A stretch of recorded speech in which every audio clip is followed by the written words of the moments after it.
All right, so what's up? This is Keith Kelfis, What up? and this is my buddy Eric Reno.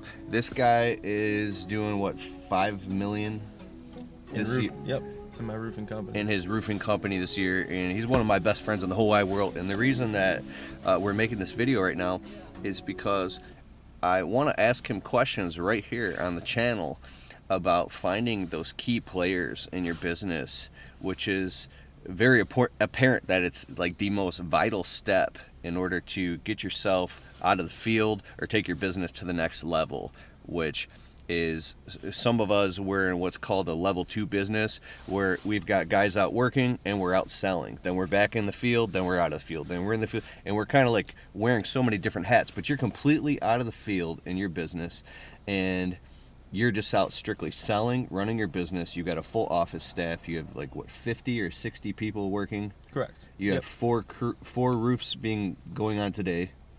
3, yes. 3 roofs and 2 siding jobs. Yeah, there's a lot of stuff going on. Yeah, That's couple insane. Repairs. Yeah, there's a lot of So- stuff going on. It's Monday, so You wouldn't be able to do all that if you didn't have key players. correct. And I want you to talk about how do you first develop the confidence to hire and pay guys well, like that key man, and then build a team around them. Is that correct? Right. And then knowing that you'll continue to keep selling that high profit work, kind of like draw that out with the marketing and everything. And I know that roofing is totally different than landscaping or window cleaning or any other business for that matter. It's a business, Right. but talk from your perspective. Well, I think first thing you have to do is you have to build your model, because your model has to sell for you. So you can't just like go out and say, hey, I'm going to up my prices tomorrow. I'm going to sell high profit work, and I'm just going to find guys and throw them into the space. I think while you're installing and you're selling, you're creating a system and you're creating standards for your company. So once you create standards for your company, then you start your marketing. You're going to collect reviews. This is all happening while you're still in the field working. You're creating a model. See, like when you go to Starbucks and you buy a coffee for $4, and you know you can go to the gas station and get it for 99 cents. You're going to Starbucks because that model's proven. You know you're going to get a good, hot, fresh cup of coffee. When you go to the gas station and get a 99-cent cup of coffee, there's a risk there. The risk is it could be old, it could be not fresh, it could be cold. You don't know what you're getting. So when you're creating the model for your company and you're collecting reviews and you're collecting different things through marketing and SEO, when your company calls you to Kelfis to do the job, they know the model that they're going to get, so they're willing to pay more for that model. So when you get that into place and then you're ready to separate from the business and bring in more people, you can charge more so you can have higher pay, or you can pay your guys better, higher cost labor. I remember when you spoke at the 2018 Marketing ROI Live event, you spoke and you were saying, you're talking about the customer will feel like it's a risk to not go with you. Right. Yeah, that's the model. That's the whole. So when you build your model, that's what I call it, as a model, and your structure and your standards and your quality, and you're working next to the guys know what you expect of them. So that's all part of your model. So yes, it's a risk. Like, should you pay $5,000 more to have me put on your roof than the guy that's advertising on Craigslist? Yeah, because why? It's a risk. It's a risk to go with the guy off Craigslist. What if he doesn't answer the phone? What if you have a leak? He doesn't answer the phone. What if he puts the shingles on wrong? What if he drops a bundle off the roof, it slides, breaks the gutter, and then knocks over your Japanese maple? Is he going to have money to replace that Japanese maple? What if he just doesn't pay his distributor and runs off, and the distributor puts a lien on your house because their shingles are on your house and he never paid for them? That's a risk. So am I worth an extra $5,000 to my demographic? Absolutely. Oh, so it's very apparent you're fully committed and you have all the reasons why. Right. It actually just makes Right, a lot and of sense. I have 600 reviews over scattered platforms saying that this is how this company operates and this is how he does it. And then when I go in and sell, then it's like I'm just telling you what's already proven. I'm proving the model. So you don't have to worry about me running off or doing a crappy job, or if you ever have a problem, you know that you can call me. Because my model's proven. So because of that, I can charge more. Because I can charge more, I can pay my guys more. Because I can pay my guys more, I have high quality labor and guys that are committed to me and committed to the quality that I put out. So it's all in steps. You got to create your standards, pass your standards on to your guys, create your model for your business, Once your business model's proven, you can bring in guys or bring up guys, give them raises, or you bring in project managers, office staff, things of that nature. And then all the formula will go together to where instead of taking volume work, you take less volume but high margin. So if somebody calls me and I gave them a quote on a job and my margin's 32%, sure, I have a little bit of room to flex. But if he says, well, I need you to take $2,000 off or I can't give you the job, and it puts me under a 22% margin, then I don't need it.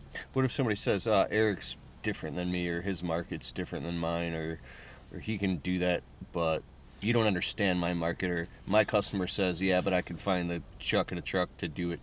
If somebody says... It's very simple. Top dogs always get fed.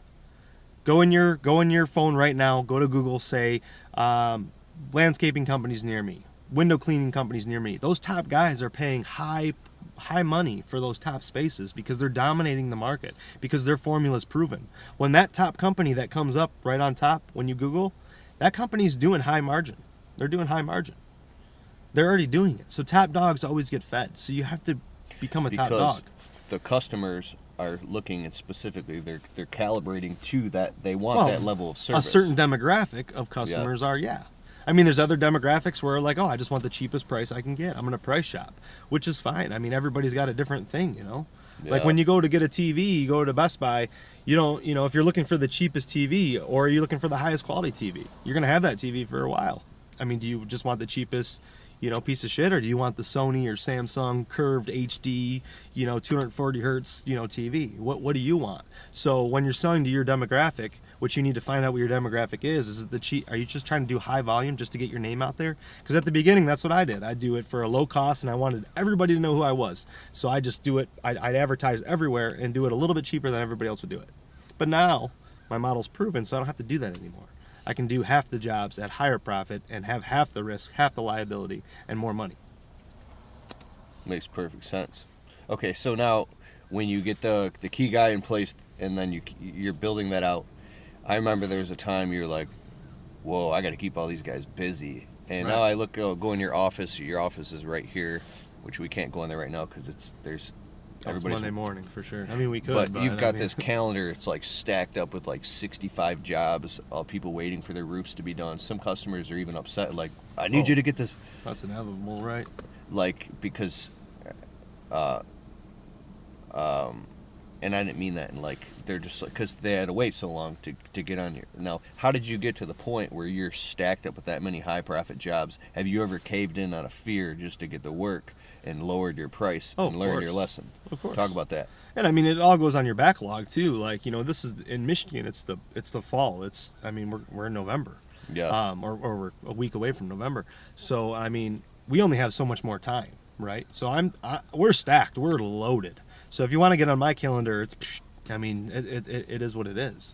But come spring, you might get $20 a square less. I'll keep my guys busy. My guys are number one. Your teams are number one. Yeah. So you got to keep your guys busy. They have families, they have birthdays, they have Christmas, they have everything that you have. You got to keep them busy. They've committed to you. You need to commit to them, whether you get a paycheck or not. So I'm 100% believer in my guys are number one, 100%. But at this point, it's. We're going to work till Christmas for sure, and then we'll see what the winter has for us. But there's always something to do. Mm-hmm.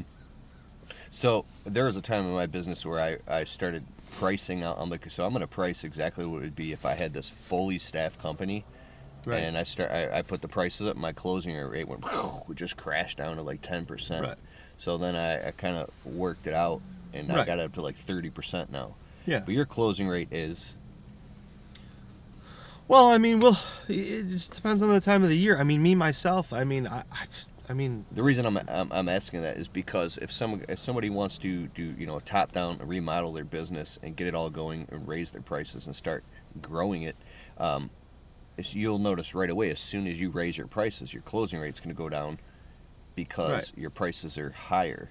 Right. So we brought in a guy, for instance. We brought in one of my really good guy. He's my insurance specialist. He's awesome with adjusters. He sells all this. Well, the storm kind of went away. We loaded everything up from the storm, and then he kind of got slow. So I sent him on some retail estimates. And when I sent him at a number. I said, this is the number that you have to hit.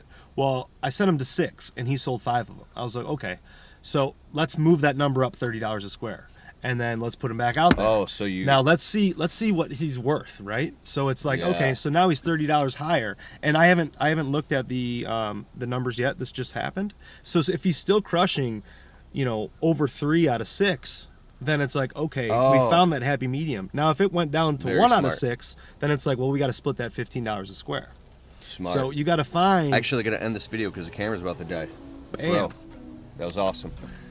Check out Eric Reno. I'll put a link in the description below for his videos. He's got a YouTube channel. He's crushing Yes, sir. it. All right, dude, that was great advice. Thank you.